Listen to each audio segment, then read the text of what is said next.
ବିହାର ବୈଶାଳୀରେ ପୂଜା ସାରି ଫେରିବା ସମୟରେ ମାଡ଼ିଗଲା ଟ୍ରକ୍। ଦୁର୍ଘଟଣା ମୃତ୍ୟୁ ସଂଖ୍ୟା 12ରେ ପହଞ୍ଚିଲା। ସୁନ୍ଦରଗଡ଼ ଉଜ୍ଜଳପୁର ଫରେଷ୍ଟ ରେଞ୍ଜ ସାରସଖୋଲ ଜଙ୍ଗଲରୁ ଉଦ୍ଧାର ହାତୀଛୁଆର ମୃତ୍ୟୁ। ନିମୋନିଆ ହୋଇଥିବାରୁ ମୃତ୍ୟୁ ସୂଚନା। ଆଠଗଡ଼ ତିଗିରିଆ ଥାନା ଅଞ୍ଚଳରୁ କଲିକତାକୁ ଗୋମାଂସ ଚାଲାଣ ବେଳେ କଣ୍ଟେନର ଜବତ। 2 ଜଣଙ୍କୁ ଅଟକ ରଖିଲା ପୁଲିସ। ବାଲୁଗାଁ ବାଣପୁର ଶକ୍ତିପୀଠ ମା ଭଗବତୀଙ୍କ ଦର୍ଶନ ସହ ମନ୍ଦିରର ଉନ୍ନତୀକରଣର ସମୀକ୍ଷା କଲେ 5T ସଚିବ। ଜିଲ୍ଲାପାଳ ଓ ଖୋର୍ଦ୍ଧା ଏସ୍ଆଇ ଥିଲେ ଉପସ୍ଥିତ।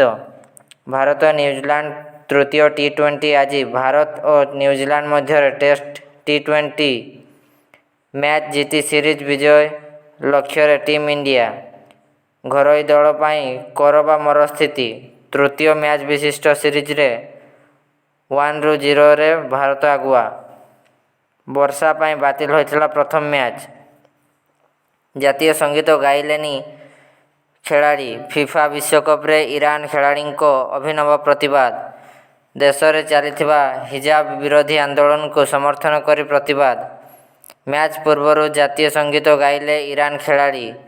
ଇଂଲଣ୍ଡ ବିପକ୍ଷରେ ମ୍ୟାଚ୍ ପୂର୍ବରୁ ଜାତୀୟ ସଙ୍ଗୀତ ଗାନ କଲେନି। ଦୀର୍ଘ 15 ଘଣ୍ଟାର ଉଦ୍ଧାର କାର୍ଯ୍ୟ ପରେ କୋରେଇ ରେଳ ଷ୍ଟେସନରେ ସ୍ୱାଭାବିକ ହେଉଛି ରେଳ ଚଳାଚଳ। ରାଜଧାନୀର କ୍ୟାପିଟାଲ ହସ୍ପିଟାଲରେ ଅଭାବନୀୟ ଚିତ୍ର। ମା'ର ମୃତଦେହ ନେବାକୁ ମିଳିଲାନି ଆମ୍ବୁଲାନ୍ସ। ନିରୁପାୟ ହୋଇ ଷ୍ଟ୍ରେଚରରେ ବୋହି ନେଉଥିଲେ ପୁଅ। ସୂଚନା ମିଳିବା ପରେ ଘରୋଇ ଆମ୍ବୁଲାନ୍ସ ଯୋଗାଇ ଦେଲେ ମାଗଣା ଆମ୍ବୁଲାନ୍ସ। ଆଇଏଏସ୍ ହେବାକୁ ଚା ଦୋକାନୀଙ୍କ ସ୍ୱପ୍ନ। ଯୁକ୍ତ 3ରେ ପାଠ ପଢୁଥିବା ବେଳେ ଆଇଏଏସ୍ ଅଫିସର ହେବାକୁ ରଖିଛନ୍ତି ଲକ୍ଷ୍ୟ। ଚା ଦୋକାନ କରି ଅର୍ଥ ରୋଜଗାର କରିବା ସହିତ ପରିବାର କଥା ବୁଝୁଛନ୍ତି ଢେଙ୍କାନାଳର ଝିଅ ଶୁଭଲକ୍ଷ୍ମୀ। କୋରାପୁଟ ଦେଓମାଳି ପର୍ବତରେ ପର୍ଯ୍ୟଟକଙ୍କୁ ରାତ୍ରିଯାପନ ପାଇଁ ମନା। ଗ୍ୟାଙ୍ଗ ଫାୟାର କରୁଥିବାରୁ ରାତ୍ରିଯାପନ ରୋକ ଲଗାଇଲେ ଜିଲ୍ଲାପାଳଙ୍କ ଲାଗିଲା ଧାରା 144। ରାତି 9ଟାରୁ ସକାଳ 8ଟା ପର୍ଯ୍ୟନ୍ତ ଦୀର୍ଘ 60 ଦିନ ଧରି ରହିବ କଟକଣା। ପୁରୀ ଶ୍ରୀମନ୍ଦିରରେ ପାଳନ କରାଗଲା ପବିତ୍ର ଦେବ ଦୀପାବଳି ଉତ୍ସବ। ଦୀପ ପ୍ରଜ୍ୱଳିତ କରି ମହାପ୍ରଭୁ ପିତୃପୁରୁଷଙ୍କୁ ପିଣ୍ଡ ଦେବାର ରହିଅଛି ପରମ୍ପରା। ମହାପ୍ରଭୁଙ୍କ ନିକଟରେ ଲାଗି ହୋଇଥାଏ ଅରୁଆ ଚାଉଳରେ ନିର୍ମିତ ଗଛ ସହିତ 28 ଗୋଟି ଦୀପ। 3 ଦିନ ଧରି ପାଳିତ ହୋଇଥାଏ ଏହି ପର୍ବ। ଆସିକାରୁ ଧରାକୋଟ ବ୍ଲକ ଡାକବଜା ଗାଁ ପୋଖରୀରୁ ଜଣେ ମୃତଦେହ ଉଦ୍ଧାର। ଭୁବନେଶ୍ୱର ଅର୍ଚ୍ଚନା ସହଯୋଗୀ ଖଗେଶ୍ୱରଙ୍କୁ ଏଡିଜେ କୋର୍ଟଙ୍କ ଅନୁମତି ଆଉ 3 ଦିନ ରିମାଣ୍ଡରେ ନେଲା ଇଡି। ଭୁବନେଶ୍ୱର 3ଟି ଇଲେକ୍ଟ୍ରୋନିକ୍ସ ଶୋରୁମରେ ଜିଏସ୍ଟି ବିଭାଗର ବଡ଼ ଚଢ଼ାଉ। ବାରିପଦା ଛଉ ପଡ଼ିଆରେ ପଞ୍ଚମ ମୟୂରଭଞ୍ଜ ମହୋତ୍ସବ ଉଦ୍ଘାଟିତ। 7 ଦିନ ଧରି ରହିବ ମହୋତ୍ସବ। ଝରାଡ଼ି ଲାଇଲମ ଘାଟିରେ ଓଭରବ୍ରିଜ ନିର୍ମାଣ ଦାବି। ସୂଚନା ମୁତାବକ ହାତୀ ଚଲାପଥ ଯୋଗୁଁ ଘଟୁଅଛି ଦୁର୍ଘଟଣା। ମୟୂରଭଞ୍ଜ ଜିଲ୍ଲା ବହଳଦା ବ୍ଲକ ଝରାଡ଼ି ଅଞ୍ଚଳର ଲୋକେ ଝାରଖଣ୍ଡ ରାଜ୍ୟକୁ ସଂଯୋଗ କରିବା ପାଇଁ ଲାଇଲମ ଘାଟି ରହିଅଛି।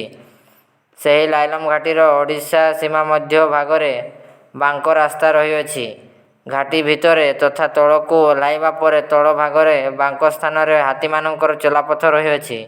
ସେହି ସ୍ଥାନରେ ରାତ୍ରିରେ ଫେରୁଥିବା ସମୟରେ ବାଇକ୍ ଚାଳକ ଓ ଗାଡ଼ି ଚାଳକମାନେ ହାତୀମାନଙ୍କ ସହିତ ଅନେକ ଥର ସାମ୍ନାସାମ୍ନି ହେବାକୁ ମଧ୍ୟ ପଡ଼ିଥାଏ।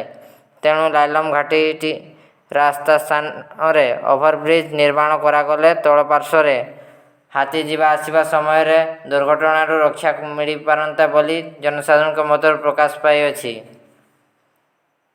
ସାଧାରଣ ନିର୍ବାଚନ ପୂର୍ବରୁ ମୋଦି ସରକାରଙ୍କ ଶେଷ ବଜେଟ୍। ଶୁକ୍ରବାର ରାଜ୍ୟ ଅର୍ଥମନ୍ତ୍ରୀଙ୍କୁ ଭେଟିବେ ନିର୍ମଳା। ଶିଳ୍ପ ମୁଖିଆଙ୍କୁ ଭେଟି କଲେ ଆଲୋଚନା। ଆୟକର ହାର ହ୍ରାସ ଉପରେ ସମସ୍ତଙ୍କ ନଜର।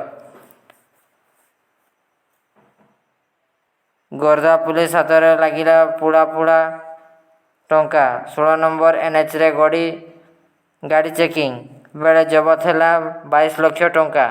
ନାମୀ ଗାଡ଼ି ଭିତରେ ଲୁଚା ଯାଇଥିଲା କ୍ୟାସ୍, ବ୍ରାଉନ୍ ସୁଗର ବ୍ୟବସାୟୀଙ୍କ ଗାଡ଼ି ବୋଲି ସୂଚନା। ତଦନ୍ତ କରୁଅଛି ଖୋର୍ଦ୍ଧା ପୁଲିସ ବିଭାଗ।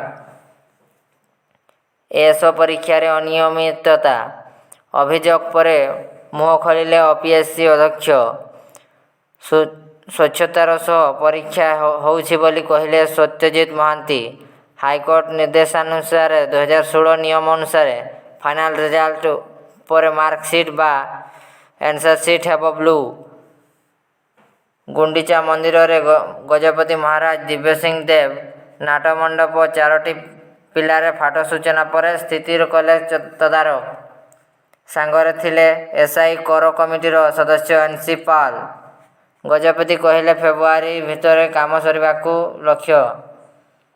ଶ୍ରୀନଗରରୁ ଜାମ୍ମୁ କାଶ୍ମୀର ରାମଗଡ଼ ସେକ୍ଟର ନିକଟରେ ଅନୁପ୍ରବେଶ ବେଳେ ବିଏସ୍ଏଫ୍ ଯବାନଙ୍କ ଗୁଳିରେ ଜଣେ ପାକିସ୍ତାନୀ ନିହତ ଓ ଆଉ ଜଣେ ଗିରଫ। ରାୟଗଡ଼ା 2 ଟ୍ରକ୍ ମଝିରେ ଚାପି ହୋଇ ବାଇକ୍ ଆରୋହୀଙ୍କ ମୃତ। ପଛ ଟ୍ରକ୍ର ଡ୍ରାଇଭର ଓ ଜଣେ ବାଇକ୍ ଆରୋହୀ ଗୁରୁତର। ଆମ୍ବଦୋଳା ଥାନା ମଞ୍ଜୁରୁକୁଣା ନିକଟରେ ଦୁର୍ଘଟଣା ଘଟିଥିଲା। ବାଇକ୍ଟି 2 ଟ୍ରକ୍ ମଝିରେ କାଟି ପାର ହେବାକୁ ଉଦ୍ୟମ ବେଳେ ଅଘଟଣ। ପୁରୀ ଏସ୍ପିଙ୍କ ନାଁରେ ଫେସବୁକ୍ ଆକାଉଣ୍ଟ ଖୋଲି ଠକେଇ ଅଭିଯୋଗ। ହୋମଗାର୍ଡ ଚାକିରି କରାଇ ଦେବାକୁ କହି ଟଙ୍କା ମାଗୁଥିବା ଅଭିଯୋଗ। ଏନେଇ ସାଇବର ଥାନାରେ ଅଭିଯୋଗ ପରେ ଅଭିଯୁକ୍ତଙ୍କୁ ବାନ୍ଧିଲା ପୋଲିସ ବିଭାଗ। ଉଦଳା ଗୁଣ୍ଡା ଥାନା ହିଞ୍ଜିଡ଼ିଗଡ଼ିଆ ଗାଁରେ ଶ୍ୱଶୁର ଘରେ ସ୍ତ୍ରୀଙ୍କୁ କଇଞ୍ଚିରେ ଭୁଷି ନୃଶଂସ ଭାବରେ ହତ୍ୟା କଲେ ସ୍ୱାମୀ। ସୁନ୍ଦରଗଡ଼ ଟାଉନ ଥାନା ଇବ୍ ନଦୀରେ ଅଚିହ୍ନା ବୃଦ୍ଧାଙ୍କ ମୃତଦେହ ଠାବ। ପିପିଲି ବଡ଼ ଦୁର୍ଘଟଣାରୁ ବର୍ତ୍ତିଲା 102 ଆମ୍ବୁଲାନ୍ସ। ପିପିଲି ଭୁବନେଶ୍ୱର ରାସ୍ତାରେ ଭାରସାମ୍ୟ ହରାଇ ରାସ୍ତା କଡ଼କୁ ଖସିଲା ଆମ୍ବୁଲାନ୍ସ। ଅଳ୍ପକେ ବର୍ତ୍ତିଲେ ରୋଗୀ। ପାରାଦୀପ ବନ୍ଦରରେ ଲାଗିଲା ଭାରତୀୟ ନୌସେନାର ଯୁଦ୍ଧ ଜାହାଜ ଆଇଏନ୍ଏସ୍ ଘଡ଼ିଆଲ। 2 ଦିନ ଧରି ସାଧାରଣ ଲୋକଙ୍କ ହେବ ସ୍ୱାସ୍ଥ୍ୟ ପରୀକ୍ଷା।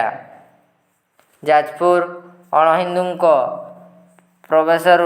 ପ୍ରବେଶକୁ ନେଇ ମା ବିରଜାଙ୍କ ହେଲା ମହାସ୍ନାନ। ଭକ୍ତଙ୍କ ଦର୍ଶନ ବନ୍ଦ। କରଞ୍ଜିଆ ତିନିଟିଆ ଅଞ୍ଚଳରେ ନାବାଳିକା ଦୁଷ୍କର୍ମ ଘଟଣାର ମୁଖ୍ୟ ଅଭିଯୁକ୍ତ ଗିରଫ ପରେ କୋର୍ଟ ଚାଲାଣ। 4 ମାସ ତଳେ ଦୁଷ୍କର୍ମ ହୋଇଥିବା ନେଇ ସୋମବାର ଏତଲା ଦେଇଥିଲେ ପୀଡ଼ିତାଙ୍କ ପରିବାର ଲୋକ। Please like, comment, share and subscribe my voice success breaking news YouTube channel.